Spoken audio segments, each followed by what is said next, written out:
الله وبركاته. نحمده ونصلي على رسوله الكريم، أما بعد، فأعوذ بالله من الشيطان الرجيم. بسم الله الرحمن الرحيم. لا إكراه في الدين، قد تبين الرشد من الغي. محترم حکم اساتذہ ساتھیان، دینی و ملی بھائیوں،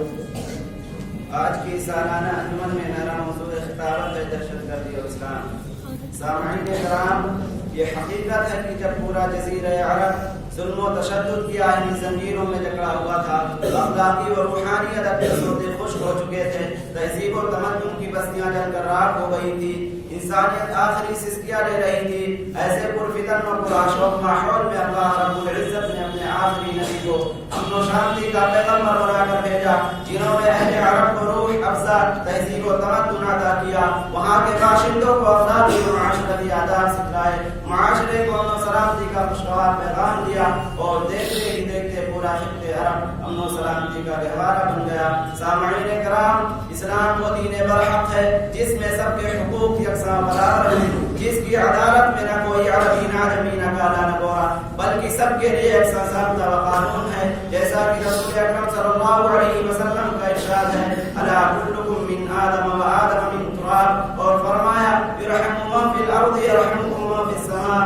کسی شاعر نے اس حدیث کے مفہوم کو اپنے اشعار میں یوں ادا کیا ہے: کرو مہربانی تم اہل زمین پر، کرو مہربانی تم اہل زمین پر، خدا مہربان ہوگا عرش بری پر. خدا رحم کرتا نہیں اس بشر پر، نہ وہ درد کی چوٹ جس کے جگر پر. سامعین کرام، اور ایک موقع پر اللہ کے رسول صلی اللہ علیہ وسلم نے ارشاد فرمایا: افشوا السلام واطعموا الطعام وصلوا الارحام وصلوا باللیل والناس نیام تدخلوا الجنة بسلام. یعنی سلام کو عام کرو، کھانا کھلاؤ، صلہ رحمی کرو، اور جب لوگ سو جائیں تو نماز ادا کرو، تم جنت میں سلامتی کے ساتھ داخل ہو جاؤ گے. سامعین کرام، اسلام جس نے غیر مسلموں کے ساتھ حسن سلوک کرنے کا حکم دیا ہے، آج تعصب و تن نسلی کا یہ عالم ہے کہ اس کے ساتھ شفاف تعلیم کو دکھا کرنے کی کوشش کی جا رہی ہے. وہ اسلام جس نے کتے کو پانی پلانے پر جنت کی بشارت دی اور بلی کو بھوکا رکھنے سے جہنم نصیب کیا ہو، وہ مذہب جس نے ایک انسان کے قلب کو ساری انسانیت کا قلب قرار دیتے ہوئے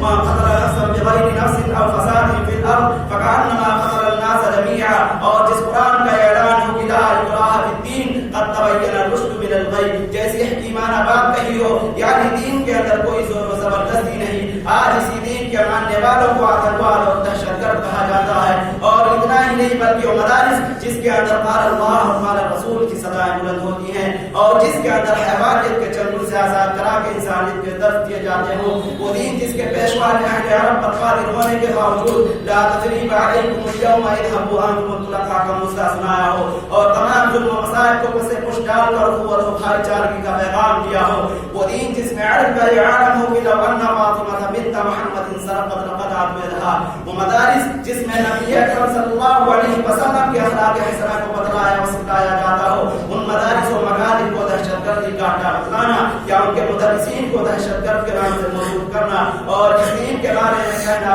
وہ آتی ہے اس قوم کے افسانے سے. دنیا والوں جواب دو، اگر دہشت و بربریت کسی کا نام ہے تو محبت اور انسانیت کیا چیز ہے، اور کس کے یہاں مل سکتی ہے؟ کیا اس قوم کے یہاں جس نے جمہوری انقلاب کے درمیان سروں کو نارینوں کی طرح مشین گنوں سے سفایا کر دیا، یا حکمرانوں کے ہاں جس کا شاہکار نے کھینچا ہے ان الملوک اذا دخلوا قرية افسدوها وجعلوا عزة اهلها اذلة، یا ان بنیادار پجاریوں کے ہاں جن کی مہابھارت میں ایک روایت کے مطابق قبر و انسان مارے گئے. نہیں ہرگز نہیں، بلکہ حقیقی اور سکون اس میں رحمت کی دربار میں مل سکتی ہے، جس کی قیادت میں جنگ لڑی گئی اور جس نے قدرت والے کے باوجود متکبر اور مغرور انسان کو اللهم اهد قومي فانهم لا يعلمون کا پیغام سنایا تھا. اب میں تقریر کو شعر کے ساتھ اپنی بات ختم کرنا چاہتا ہوں. جو چپ رہے کہ سوار خنجر، جو چپ رہے کہ سوار خنجر، لہو پکارے گا ہستی کا. آخر میں اللہ تعالیٰ سے دعا کہتا ہوں ہم مسلمانوں کی حفاظت فرما اور دشمنان اسلام کو حقیقت سمجھنے اور کرنے کی توفیق عطا فرما. ربنا تقبل منا انك انت السميع العليم وتب علينا انك انت التواب الرحيم.